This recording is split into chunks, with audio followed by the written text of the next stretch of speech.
Ujumbe unasema maana parapanda italia, maana parapanda italia, parapanda italia, parapanda italia, parapanda italia, italia tu parapanda. Siku moja parapanda italia, parapanda tu italia. Inaweza kalia leo siku au kesho au baada ya miaka mingapi, lakini parapanda italia tu. Italia tu parapanda, haijalishi itakuwa ni muda gani au ni miaka mingapi, lakini italia tu parapanda. Kwa hiyo kuna siku tu parapanda italia tu parapanda, kwa sababu Biblia inasema maana parapanda lazima ilie, lazima ilie parapanda, parapanda italia. Nimezoea kusikia katika nyimbo za maombolezo kule msibani, parapanda italia, lakini parapanda italia kweli. Watu wanaimba lakini wajui kwamba kwamba parapanda italia. Wanadhani ya kwamba ni nyimbo tu, lakini ndugu yangu, parapanda italia. Tena parapanda ipo karibu sana. Ona, parapanda ipo karibu sana. Ona, kuliko wengi wanavyodhania. Parapanda ipo karibu. Ona, najua kwamba ni wale tu ambao wamechaguliwa, wale ambao wapo macho, wale ambao wamekusudiwa, ndio ambao najua kwamba parapanda italia wakati gani. Ndio wanaojua kwamba parapanda italia katika kipindi gani. Tuko katika kipindi cha parapanda kulia. Maana yake parapanda italia muda wote na siku yote. Kama una macho utakuwa unaelewa. Sababu anasema kwamba sisi hatutakuwa gizani mpaka ile siku tutatulia ghafla. Lakini watu wengine waelewi. Lakini tunaishi katika wakati ambapo parapanda italia. Parapanda italia. Sasa neno la Mungu nasema kitabu waraka wa kwanza Korintho sura ngapi? Labda nikusomee maandiko tuone kwamba parapanda lazima ilie. Sababu Biblia inasema maana parapanda italia. Maana parapanda italia. Waraka wa kwanza Korintho sura ya 15 mstari wa 90 nianzie. Nasema, ndugu zangu, nisemayo ni haya, ya kuwa nyama na damu haziwezi kurithi ufalme wa Mungu, wala uharibifu kurithi kutokuharibika. Angalieni nawaambia ninyi siri, hatutalala sote, lakini sote tutabadilika. Kwa dakika moja, kufumba na kufumbua, wakati wa parapanda ya mwisho. Maana parapanda italia, na wafu watafufuliwa wasiwe na uharibifu, nasi tutabadilika. Nasema nasi tutabadilika. Kwa anasema hapa maana parapanda italia. Kwa hiyo hili ni jambo ambalo unapaswa uliweke akilini mwako kwamba lazima tu parapanda italia. Aidha utakuwa hai au hautakuwa hai, lakini parapanda italia. Kwa sababu hata tusipokuwa hai, ile parapanda tu lazima itukuje huko tutakapo kuwepo. Maanake lazima tu parapanda tuisikie tu sauti ya parapanda.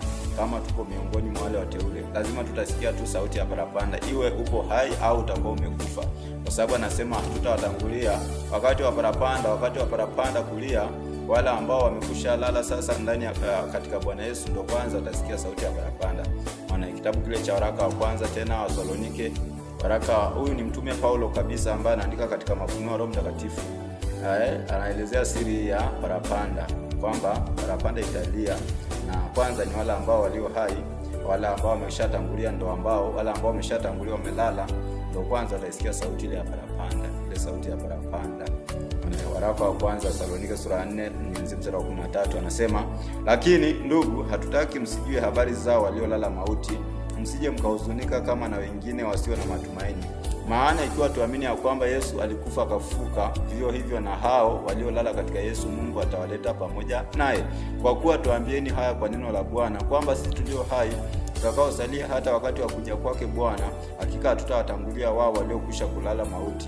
Kwa sababu Bwana mwenyewe atashuka kutoka mbinguni pamoja na mwaliko na sauti ya malaika mkuu na parapanda ya Mungu. Nao waliokufa katika Kristo watafufuliwa kwanza, kisha sisi tulio hai tuliosalia tutanyakuliwa pamoja nao katika mawingu, ili tumlaki Bwana hewani, na hivyo tutakuwa pamoja na Bwana milele. Alafu anasema kwamba farijaneni kwa maneno haya. Kwa hiyo ni maneno ya faraja kwamba parapanda italia.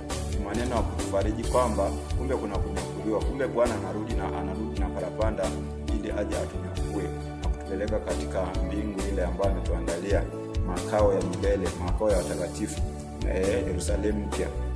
Kwa hiyo maana parapanda italia. Kwa hiyo parapanda italia, ndugu yangu.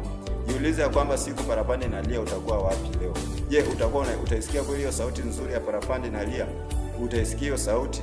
Sababu anasema kwamba Bwana Yesu anasema watu wawili watakuwa siku hiyo.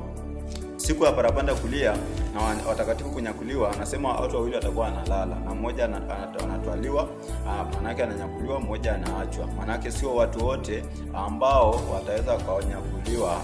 Sio hapa nazungumzia Wakristo. Sio watu wote ambao ni watu ambao wanajiita Wakristo wataweza kunyakuliwa. Hapa anazungumzia watu wa aina mbili. Anazungumzia makundi ya aina mbili ya Wakristo. Kitabu cha Mathayo sura 24 mstari wa 40. Mstari wa 40 anasema, wakati ule watu wawili watakuwako kondeni, mmoja atatwaliwa, mmoja ataachwa.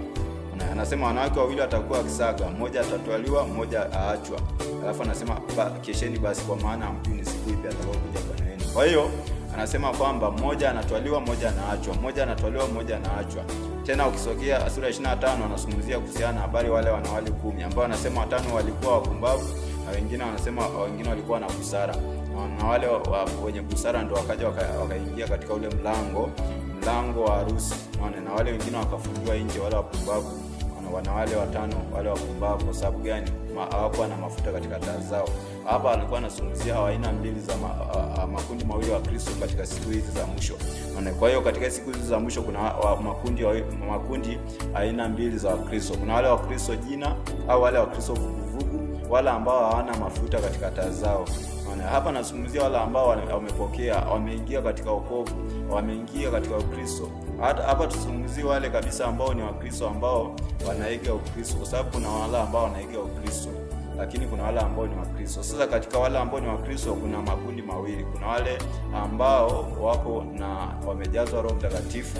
Hao ndio ambao ni wale wanawali wenye busara ambao wana mafuta katika taa zao. Lakini wale wengine ambao ni Wakristo tu, lakini ni Wakristo tu basi, hawana mafuta katika taa zao. Manake wanaonja kidogo huku duniani, huku ulimwenguni kidogo, lakini bado huku kwa Mungu kidogo, hapo pale katikati huku. Ndivyo Wakristo wengi leo walivyo. Wakristo vuguvugu, wana matendo ya siri wanafanya, wanajua, hawajajazwa Roho Mtakatifu, hawana ujazo wa Roho Mtakatifu, Kwa hiyo hao ndio ambao katika ile siku ya parapanda wengine wataachwa, wengine watanyakuliwa. Wale ambao walikuwa ni wamejazwa Roho Mtakatifu, wale Wakristo wa kweli kabisa ambao wanaenenda katika utakatifu wote wa mwilini na rohoni, hao ndio ambao watasikia sauti ya parapanda na watanyakuliwa. Kwa hiyo jiulize, ndugu yangu, upo katika kundi gani? Wewe ni mwanamwali mpumbavu au wewe ni mwanamwali mwenye busara? Je, umejaza mafuta katika taa yako? Je, umejazwa Roho Mtakatifu? Kama kweli umejazwa Roho Mtakatifu, maana yake ungekuwa unachukia ulimwengu, ungekuwa unachukia mavazi ya kisinzi, usingevaa mavazi ungekuwa unaona aibu, kwa sababu Roho Mtakatifu mwenyewe angekuwa anakushuhudia kwamba hayo mavazi unaovaa hayapasi Ukristo. Kwa mfano, huwezi kusema mwanamke kabisa wa Kristo anavaa nguo zimebana shepu yake, nguo zimebana kama mpira, yani nguo za mpira ambao zinabana kabisa. Kazi ya mpira, kuna mavazi ambayo ni ya mpira. Sasa kazi ya mpira ni kubana. Sasa unavaa mavazi hayo, unabana mwili wako, maungo yako yote. Alafu nasema ni Mkristo. Mwingine anavaa sijui kitop, kimini. Wengine suruali wengine wanavaa mavazi ya aibu. Roho Mtakatifu hawashuhudii. Roho Mtakatifu hawana, au wamemzimisha, hawana mafuta. Wengine wanajipodoa, wanapamba miili yao. Roho Mtakatifu angekuwa anakushuhudia yote. Ukishakuwa na Roho Mtakatifu, hauhitaji tena kupigiwa kelele, kuhubiriwa hivi na hivi na hivi, kuambiwa hiki na hiki hii na hii si sawa. Hauhitaji kushuhudiwa. Roho Mtakatifu anakuwa anakushuhudia. Sasa kama hauna Roho Mtakatifu, alafu wewe ni Mkristo, basi unahatiati sana kwamba utaachwa katika hizi siku za mwisho. Kwa hiyo ni wakati wa kuwa Mkristo kweli kweli. Kwa maana parapanda italia. Ndugu yangu, parapanda imekaribia sana. Sio kwamba ni kutiana hofu au ni hofu au uoga. Ukiona kwamba bado una hofu, ukisikia habari hizi una hofu, wakati ni habari ya faraja, kwa sababu hapa anasema farijaneni kwa maneno hayo.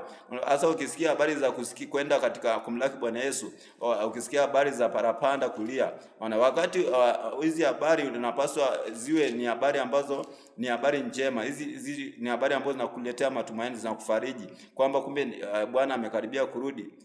Kwa wale Wakristo wakisikia hizi habari wanakuwa wana shauku ya kuendelea kusikia, wanatamani ile siku sasa ije hata leo. Ile siku ya parapanda. Maana yake Mkristo wa kweli kweli kabisa akiambiwa ile siku labda ni miaka huko mbeleni 100 huko au miaka mingapi, anaona kwamba kwa nini? Lakini wengine wanataka waendelee kuishi duniani. Wakisikia habari hizi wanakuwa na hofu, mashaka. Ukiona kwamba bado na mashaka, bado na hofu ya kusikia parapanda kwamba inalia au tupo katika hizi siku ambazo parapanda italia, bado jiangalie ndani ya moyo wako. Jiangalie, je, mafuta kwa je umempokea Yesu kweli kweli? Je, Roho Mtakatifu yupo ndani yako? Kwa sababu Roho Mtakatifu anashuhudia na pamoja na sisi kwamba anasema kwamba labda anasema kitabu cha Ufunuo sura 22 mstari wa ngapi? Mstari wa 17. Anasema na roho na bibi harusi wasema njoo, naye asikiaye na aseme njoo, naye mwenye kiu na aje, naye atakaye na atwae maji ya uzima. Alafu anasema mstari wa 20, yeye mwenye kuwashuhudia haya asema naam, naja upesi. Amini, anauje Bwana Yesu. Na kwa hiyo roho na bibi harusi, roho na kanisa wa Kristo wanashuhudia, wote wenyewe wanasema njoo. Kwa hiyo sasa wewe unasikia habari za kwenda kumlaki Bwana Yesu alafu unahuzunika, hutaki. Unasema mbona bado sijamaliza mambo yangu? Mbona kuna hiki na hiki sijafanya? Au mbona kwa nini aje leo? Kwa nini asiendelee kukawia? Roho na bibi harusi wanasema njoo. Alafu wewe una roho gani? Angalia una roho gani? Una roho ya kidunia. Roho ya kidunia inakuambia hapana. Inakataa, haitaki kwenda. Haitaki kumlaki Bwana Yesu. Kwa hiyo ni wakati wa kutafuta kujazwa Roho Mtakatifu na kuwa Mkristo wa kweli kweli, sababu parapanda imekaribia ndugu yangu. Na neema Bwana Yesu itusaidie. Shalom.